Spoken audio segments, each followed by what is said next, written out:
Jhanjharpur Lok Sabha seat से महागठबंधन की तरफ से सुमन कुमार महासेठ उम्मीदवार बने और दिनांक 18 अप्रैल को नामांकन दर्ज किए हैं।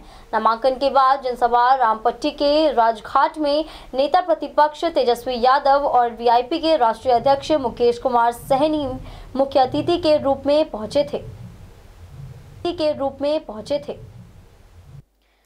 झंझारपुर लोकसभा सीट से महागठबंधन की तरफ से सुमन कुमार महासेठ उम्मीदवार बने और दिनांक 18 अप्रैल को नामांकन दर्ज किए हैं।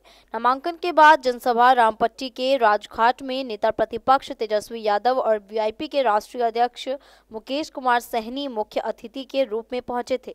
पिछले दिनों मुकेश सहनी की पार्टी वीआईपी ने इसकी आधिकारिक घोषणा की थी। सुमन कुमार महासेठ के नाम को लेकर पिछले कई दिनों से चर्चा चल रही थी। झंझारपुर में एनडीए की तरफ से जदयू ने रामप्रीत मंडल को मौका दिया है। इससे पहले वीआईपी की तरफ से राजद के पूर्व विधायक गुलाब यादव के नाम सबसे आगे चल रहे थे, लेकिन पार्टी ने उनके नाम पर भरोसा नहीं करते हुए सुमन कुमार महासेठ के नाम पर अपनी सहमति जाहिर की। बता दें कि महागठबंधन में मुकेश सहनी की पार्टी को 3 सीटें मिली है, जिसमें झंझारपुर के अलावा गोपालगंज और मोतिहारी सीट है।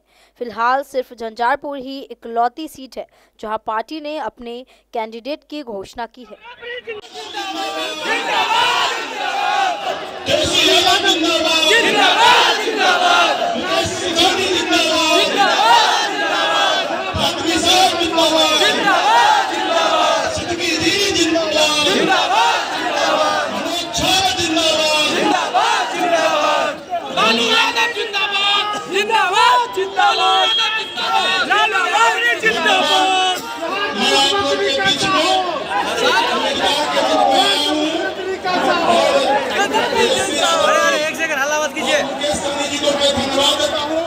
आपने मेरे जैसे एक सम्मान से कार्यकर्ता को झंझारपुर जैसे क्षेत्र से अपने उम्मीदवार बनाया है और साथ ही साथ आपने जो एक 17 साल में जो करके दिखाया है, 17 महीना में जो पूर्व की सरकार लगातार 17 साल में कुछ भी नहीं कर करके केवल उलटने का काम किया है पलटू राम ने।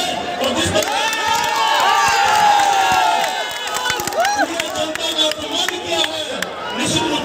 मैं आप लोग को विश्वास दिलाना चाहता हूँ कि जिस प्रकार से आपने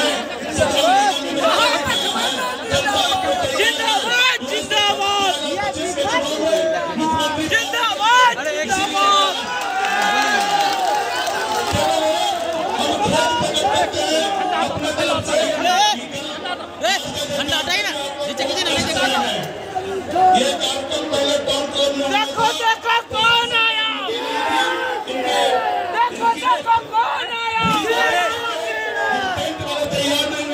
लगाने के लिए आप लोग धूप में रह करके लगातार पिछले 3 घंटे से आपने जो अपना जज्बा दिखाया झंझारपुर के मतदाताओं वालों ने, मैं उनको बारंबार प्रणाम करता हूँ। झंझारपुर से टिकट मिला है और दूसरी ओर पूर्व केंद्रीय मंत्री रहे मधुबनी से राष्ट्रीय जनता दल द्वारा फातमी साहब को लालू जी ने लालटेन थमाया है। हमारे रामनगर की, झंझारपुर के, मधुबनी के लोग यहाँ जुटे हुए हैं। सभी अभिभावक को यही से प्रणाम करते हैं, नमस्कार करते हैं और सभी नौजवानों को यही से गले लगाते हैं। देखिए, बड़ी खुशी की बात है कि सुमन जी का आज नामांकन हुआ है और कल फातिमा का नामांकन है।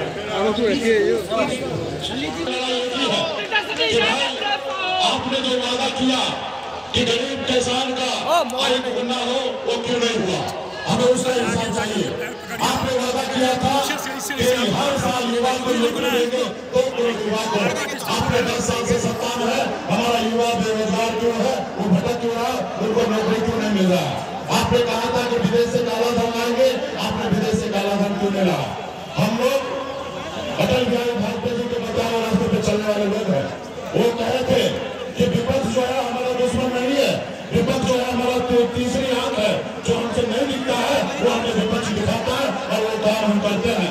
लेकिन आज का जो सरकार है वो विपक्ष नहीं मानता है, विपक्ष को अपना नेता नहीं मानता, वो अपना दुश्मन मानता है, उसको आगे बढ़ने नहीं देता है। इसलिए साथियों, हम लोग सामाजिक न्याय को मजबूती देने के लिए लड़ा लड़ रहे हैं। हमारा संविधान सुरक्षित है। संविधान में बाबा साहब भीमराव अम्बेडकर ने हमें जो ताकत दिया है वो ताकत के साथ हम लोग काम करें। और बताइए, हम एक गरीब मछुआरा का बेटा है, ऐसे घर में हम जन्म लिए जिस घर में 2 वक्त का रोटी का नसीब नहीं हो रहा था। हम गरीबी से जूझते हुए 18 साल की उम्र में बम्बई जैसे शहर चले गए, वहाँ पे मजदूरी करने के लिए 900 महीने पे मैं नौकरी करता था और वहाँ पे मेहनत के दम पर मुंबई जैसे शहर में मैंने झंडा गाड़ दिया, एक बेहतर जिंदगी जी रहा था। उसके बाद मैंने देखा कि लोग साथ में घर बनाने के लिए सोच रहा है, लेकिन धरती पर हमारे लोगों के लिए रहने के लिए घर नहीं है। मैंने बम्बई के आशीर्वाद जिंदगी को छोड़कर पिछले 10 सालों से दिन मैदान मनिया नवाचार तिहर बंपर गंगोता केवल सभी उपजाति निषाद के सभी उपजाति के लिए हक अधिकार के लिए लड़ाई लड़ रहा हूँ। कि अगर बंगाल में निषाद को आरक्षण है तो बिहार में क्यों नहीं, दिल्ली में आरक्षण है तो बिहार में क्यों नहीं, इसकी लड़ाई लड़ रहा था साथियों। उसके बाद हमने 2019 में हमने पार्टी बनाया। आपने देखा कि कैसे एक अति पिछड़ा महिला का बेटा बिहार में लड़ाई लड़कर 4 विधायक हमने बनाया था। हम बिहार में काम कर रहे थे, अपने लोगों के अधिकार की बात कर रहे थे, उनको आगे बढ़ाने की सोच रहे थे। लेकिन आपने देखा हमारे साथ क्या हुआ, हमारे विधायक को खरीद लिया, हमको सरकार से बात कर दिया जो सरकार हमने बनाया। अगर हम नीतीश कुमार जी को समर्थन नहीं देते तो न्यूज के लिए मधुबनी से नीतीश कुमार की रिपोर्ट।